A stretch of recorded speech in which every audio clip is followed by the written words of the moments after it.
जब कोई आपसे पूछने वाला नहीं है कि आप पढ़ रहे हैं कि नहीं पढ़ रहे हैं, जब आपके पिताजी के पास सिर्फ पैसा देने का सामर्थ्य है लेकिन शायद ये पूछने का साहस नहीं है कि आप कर क्या रहे हैं, शायद आपकी मां उतनी विद्वान नहीं है कि वो आपसे पूछ पाए क्या पढ़ क्या रहे हैं, और जब कोई पूछने वाला नहीं होता तब आदमी क्या कर रहा है ये डिसाइड करेगा वो आदमी कितना बड़ा बनेगा। भैया पूछे, बॉस की उपस्थिति में तो एक नालायक एम्प्लॉय भी काम करता है, लेकिन जो एम्प्लॉय बॉस के ना होने पे भी ईमानदारी से मेहनत करे एक दिन बॉस भी वही बनता है साहब, राइट? हाँ, ये याद रखिएगा, बॉस भी वही बनता है। एक ही चीज तो है जो दोबारा नहीं आती, वो है गया हुआ वक्त।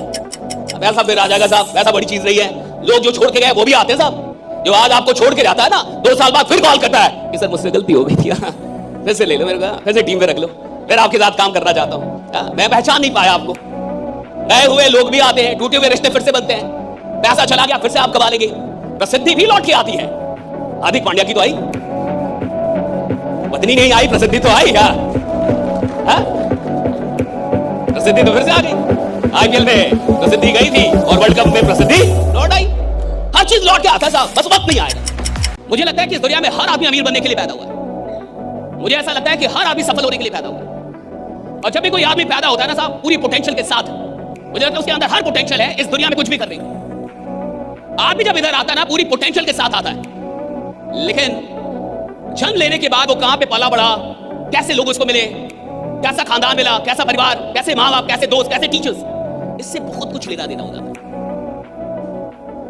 और एक बात हमेशा याद रखिएगा, अमीर आदमी बहुत बाद में बनता है, बहुत बाद में।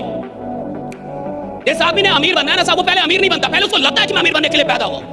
जिस आदमी को करोड़पति बनना होता है ना साहब वो पहले करोड़पति नहीं बनता, उसको पहले लगता है मैं करोड़पति बनने के लिए पैदा हूं। जिस आदमी ने सफल हो रहा है ना साहब, जिसको सफल बनना है, जिसकी औकात बड़ी होनी है, भैया औकात बाद में बड़ी होती है। जब उसकी कोई औकात नहीं होती है ना उस वक्त भी उसको लगता है कि साला आदमी मैं बहुत बड़ा हूं, राइट? उस वक्त भी उसको लगता है। जब बोर्ड का एग्जाम होता है तो रिजल्ट आता है, देखा आपने?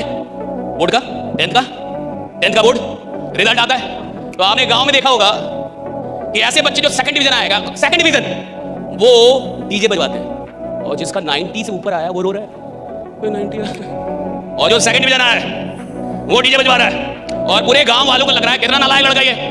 बताओ भला सेकंड डिवीजन पे डीजे कौन बजवाता है? और वो डीजे बजवा रहा है, नाच कर रहा है, और पैसा कम है वरना ऑर्केस्ट्रा मंगवाता, चीयर लीडर्स बुलवाता, पैसा नहीं उसके बाद डीजे से संतोष कर रहा है वो। आपको लग रहा है कितना नालायक है? नालायक नहीं है साहब, क्योंकि जब उसने एग्जाम दिया था उसको पूरा पूरा पता था वो फेल हो जाएगा, सेकंड डिवीजन आ गया साहब। क्यों नहीं बजाएगा डीजे? ऐसा ही कुछ लीडर्स के साथ होता है। जब वो काम करने आते हैं उनको विश्वास ही नहीं होता कि वो 20, 30, 40, 50 हजार कमा पाए, और अचानक 1.5 लाख कमाने लगा। अब वो डीजे बजा रहा है। तो भाई काम तो चेहरे से थोड़े होता है। आपका चेहरा का, इसमें कभी भी शक मत कीजिएगा कि मैं तो स्मार्ट नहीं हूं जी, मेरा चेहरा बढ़िया नहीं जी, मैं तो ऐसा हूं जी, मैं तो बढ़िया, घंटा कोई फर्क नहीं पड़ता। आप कैसे दिखते हैं इससे कोई फर्क नहीं पड़ता, आप दुनिया को किस नजरिए से देखते हैं इससे फर्क पड़ता है कि आप देखते कैसे कोई फर्क नहीं पड़ता। आप कैसे देखते हैं कोई फर्क नहीं पड़ता। बहुत सारे लोग को इसमें भी शक होता है कि मैं तो ठीक राइट, मैं कैसे कुछ करूंगा, कैसे कुछ बड़ा होगा। और कई लोग बोल भी देते हैं, उसके अगल बगल में दुखी आत्माएं भी बहुत रहती है, तुम्हारा चेहरा ही नहीं है करोड़पति वाला है। कोई भी आदमी किधर भी पहुंच सकता है जिंदगी में, इधर भी किसी भी ऊंचाई में जा सकता है, लेकिन एक आदमी उतनी ही ऊंचाई पे पहुंचता है जितनी ऊंचाई पे पहुंचने का अपने अंदर विश्वास पैदा कर पाता है, राइट? उतनी ऊंचाई पे पहुंचेगा जितना विश्वास पैदा कर पाए। हर आदमी के अंदर विश्वास नहीं है ना साहब। आप किसी से बोलिए क्या बहुत खतरनाक आदमी है, आग लगा देंगे दुनिया में, कहेगा कि ये ठग रहा है, मेरे को पता है मैं कितना नालायक हूं। और ये एक शब्द काफी है किसी भी आदमी को बहुत आगे लेके जाने के लिए। चेंज, हर आदमी चेंज कर नहीं पाता, हर आदमी बदल नहीं पाता खुद, हर आदमी चाह के भी नहीं बदल पाता। अच्छा, कई तो ऐसे भी लोग हैं जिनको पता ही नहीं चल रहा बदल क्यों नहीं रहे, उसका अलग टेंशन है भाई। कह रहा सर मेरे को पता ही नहीं चल रहा मैं ऐसा क्यों। वो बदलना चाह रहा है, ऐसा नहीं कि नहीं बदलना चाह रहा। मैं आपको सच बताऊं, हर आदमी कंफर्ट में रहना पसंद नहीं करता। और सुनिए, जो खेल का पक्का खिलाड़ी होता है ना साहब, उसको तो स्टेडियम में बैठ के मैच देखने में मजा आता ही नहीं है, वो तो अपनी पारी का इंतजार करता है कि मेरी पारी कब आएगी, राइट? वो तो मैदान में जाना चाहता है। क्या जिसको खेल आए वो मैदान छोड़ के थोड़े भागना चाहेगा, जिसको खेल आएगा वो तो मैदान में रहना चाहेगा। खेल छोड़ के कौन भागता है, मैदान छोड़ के कौन भागता है? फील्ड में जाना किसको पसंद नहीं है? जो गलती से कमा रहे। मिल्खा सिंह बोलते हैं कि मैं चक्कर लगाता था, दौड़ता था, चक्कर लगाता था, तो जब चक्कर लगाते मुंह से मेरे खून निकलने लगता था, तो जब मेरे मुंह से खून निकलता था तो मेरा कोच कहता था एक चक्कर और। तो मिल्खा बोलते हैं कि मैं बोलता था मैं मर जाऊंगा, तो कहते मेरा कोच बोलता था तू मर जा लेकिन एक चक्कर और, अरे तू मर जा। ये जितना सुनने में आसान है उतना एहसास करने में बड़ा मुश्किल। आपके मुंह से खून निकल रहा है, आप बोल रहे मैं मर जाऊंगा, कोच बोल रहा है तू मर जा। कोच कह रहा तुम मर जा, लेकिन एक चक्कर आपको लगेगा कोच बहुत हरामी है, खराब आदमी है, साला कितना बकवास आदमी है, कह रहा मर जा। वो कोच जानता है कि इसने जितने चक्कर मारे हैं ना, इससे ये वर्ल्ड चैंपियन नहीं बनेगा, लेकिन ये जो आखिरी चक्कर मारेगा ना, ये इसको वर्ल्ड चैंपियन बनाएगा। ये जो आखिरी चक्कर, राइट, द लास्ट राउंड, वो कोच जानता है, खिलाड़ी नहीं जानता। वो कोच जानता है तू मर जा, तेरे को मरना है मर, लेकिन एक चक्कर और तो मिल्खा सिंह पैदा होता है। कई लोग चाहते हैं कि मेरी सारी प्रॉब्लम दूर कर दो भगवान, राइट, मेरी जिंदगी में कोई प्रॉब्लम ना हो, इसलिए लोग मंदिर जाते हैं, मस्जिद जाते हैं, पूजा करते हैं, मेडिटेशन करते हैं, यज्ञ करवाते हैं ताकि प्रॉब्लम ना रहे। याद रखिएगा, जिसकी जिंदगी प्रॉब्लम फ्री होना चाहती है उसको शमशान में जाना होगा। प्रॉब्लम फ्री लाइफ कभी नहीं होता साहब, और जिस जिंदगी में प्रॉब्लम ना हो वो जिंदगी रुक गई है साहब। अगर आप जीवन में कुछ कर रहे हैं तो आपको प्रॉब्लम मिलेंगे, लेकिन हाँ कुछ ऐसे भी लोग होते हैं जिनके जीवन में कोई प्रॉब्लम नहीं है। मैं बता रहा हूं क्यों प्रॉब्लम नहीं है, क्योंकि तुम अपनी औकात के अंदर काम कर रहे हो। जिस इंसान को अपनी औकात के अंदर रह के काम कर रहा है उसके जीवन में कोई प्रॉब्लम नहीं होता। जिस इंसान को अपनी औकात से बाहर निकलना है उसकी जिंदगी में प्रॉब्लम होता है, जिसको औकात से बाहर निकलना है। के साथ दिक्कत यह है साहब, दिल लगाना कहीं था, लगा के कहीं और बैठे साहब उसका दिल ही कहीं और लगा हुआ है। और जो भी आदमी ऐसा कहता है ना मेरे काम करने का मन नहीं कर रहा, उसको देखना चाहिए उसका दिल लगा कहां पे, कहीं तो लगा होगा, क्योंकि अभी तो उसके अंदर हिमालय का ख्याल नहीं आ रहा होगा कि अब मैं इस मोह माया से ऊपर उठ रहा हूं। अब मुझे धीरे धीरे ऐसा लग रहा है कि मुझे मोक्ष के प्रति मेरे मन में जागरूकता बढ़ रही है। नहीं साहब, जिस आदमी का दिल उसके काम में नहीं लग रहा, जिस आदमी का दिल उसके सपनों में नहीं लग रहा, जिस आदमी का दिल उसके गोल में नहीं लगा हुआ है साहब, उसका दिल कहीं तो लगा हुआ है। ये नहीं कह सकता मेरा दिल खाली है साहब, भाई तुमने कहीं तो लगा के रखा है, और जहां लगा के रखा है वहां से आरओआई देख लेना